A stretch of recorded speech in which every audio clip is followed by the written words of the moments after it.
আলাস্কার আঙ্কারেজে অনুষ্ঠিত হল যুক্তরাষ্ট্রের প্রেসিডেন্ট ডোনাল্ড ট্রাম্প ও রাশিয়ার প্রেসিডেন্ট ভ্লাদিমির পুতিনের মধ্যকার বহুল আলোচিত ঐতিহাসিক বৈঠক। প্রায় ৩ ঘন্টার এই বৈঠকে ইউক্রেনের যুদ্ধ ছিল আলোচনার মূল কেন্দ্রবিন্দু। কিন্তু তারা ঠিক কী অর্জন করেছেন তা ব্যাখ্যা না করেই সংবাদ সম্মেলন থেকে বেরিয়ে যেতে দেখা যায় দুজনকেই। তবে আর যাই হোক, যুদ্ধবন্ধে যে কোনো চুক্তি হয়নি তা তাদের আচরণ দেখেই বোঝা যায়। ট্রাম্প যে যুদ্ধবিরতি চেয়েছিলেন, বৈঠক শেষে বাস্তবে তেমন কিছুই হয়নি বলে জানা গেছে। ১৫ আগস্ট স্থানীয় সময় দুপুর ১টা ৮ আঙ্কারেজের জয়েন্ট বেস এলমেন্ডর্ফ রিচার্ডসন সামরিক ঘাঁটিতে শুরু হয় এই বৈঠক। বৈঠক শেষে যৌথ সংবাদ সম্মেলনে ট্রাম্প বলেন, বৈঠক অত্যন্ত ফলপ্রসূ হয়েছে, তবে এখনও কিছু বিষয় মীমাংসার অপেক্ষায় আছে।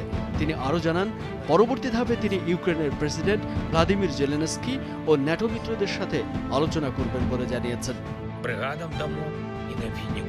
যুক্তরাষ্ট্রে পৌঁছানোর পরই ট্রাম্পের লিমোজিনের জানালা দিয়ে উকি দেওয়ার সময় পুতিনকে হাসি দিতে দেখা যায়, যা দেখে বোঝা যায় আলোচনার বিষয় নিয়ে তিনি খোশ মেজাজে ছিলেন। কারণ ২০২২ সালের ইউক্রেনে আক্রমণ করার পর বিশ্ব নেতাদের কাছ থেকে একঘরে হিসেবেই ছিলেন। যুক্তরাষ্ট্রে পা দিয়েই পুতিন হাসি দিয়ে বোঝাতে চাইলেন অগ্রগতি ছাড়াই যেন বিজয় পেলেন তিনি বিশ্বের শক্তিশালী দেশেই সর্বোচ্চ সম্মান পেলেন।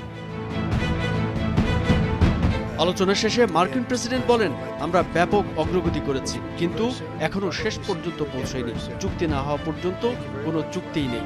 অন্যদিকে পুতিনও যুদ্ধবন্ধের আগ্রহ প্রকাশ করে বলেন, ইউক্রেন সংঘাত একটি ট্র্যাজেডি। এই যুদ্ধের মূল কারণগুলো নিরসন না করলে স্থায়ী সমাধান সম্ভব নয় বলেও মন্তব্য করেন তিনি। যদিও তিনি মূল কারণ বলতে কি বুঝিয়েছেন তা স্পষ্ট করেননি। তবে রুশ প্রেসিডেন্ট আশা প্রকাশ করেন, ইউক্রেন ও ইউরোপীয়রা যেন শান্তি প্রক্রিয়ায় বাধা না হয়ে দাঁড়ায়। তিনি বলেন, ট্রাম্প তার দেশের সমৃদ্ধির বিষয়ে মনোযোগী, তবে তিনি বুঝিয়েছেন রাশিয়াও নিজস্ব স্বার্থ রয়েছে। বৈঠকে ট্রাম্পের সঙ্গে ছিলেন মার্কিন পররাষ্ট্রমন্ত্রী মার্কো রুবিও ও বিশেষ দূত স্টিভ উইটকফ।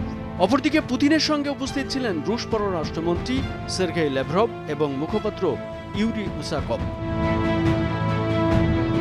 ২০২২ সালের ২৪ ফেব্রুয়ারি রাশিয়া ইউক্রেনের সর্বাত্মক সামরিক অভিযান শুরুর পর থেকে যুক্তরাষ্ট্র ও পশ্চিমা মিত্ররা ইউক্রেনকে সমরাস্ত্র সরবরাহ করে আসছে এবং রাশিয়ার উপর ব্যাপক নিষেধাজ্ঞা আরোপ করেছে। ফলে দুদেশের সম্পর্ক তলানিতে গিয়ে থাকে। তবে বৈঠক শেষে সংবাদ সম্মেলনে পুতিন বলেন, গত কয়েক বছর ধরে শীর্ষ পর্যায়ে কোনো বৈঠক না হওয়ায় আমাদের সম্পর্ক স্নায়ুযুদ্ধ পরবর্তী সময়ের সবচেয়ে খারাপ অবস্থায় পৌঁছেছিল। এই বৈঠকের কারণে সেই অবস্থার পরিবর্তন হয়েছে। বলা চলে, এই বৈঠককে ঘিরে আন্তর্জাতিক মহলের দৃষ্টি ছিল আলাস্কার আঙ্কারেজে। যদিও যুদ্ধ বন্ধে সরাসরি কোনো সমঝোতা হয়নি, তবুও এই বৈঠককে দীর্ঘমেয়াদী শান্তি প্রক্রিয়ার দিকে অগ্রযাত্রার গুরুত্বপূর্ণ পদক্ষেপ হিসেবে দেখছেন বিশেষজ্ঞ মহল। কামরুজ্জামান আরিফ, ভোরের কাগজ।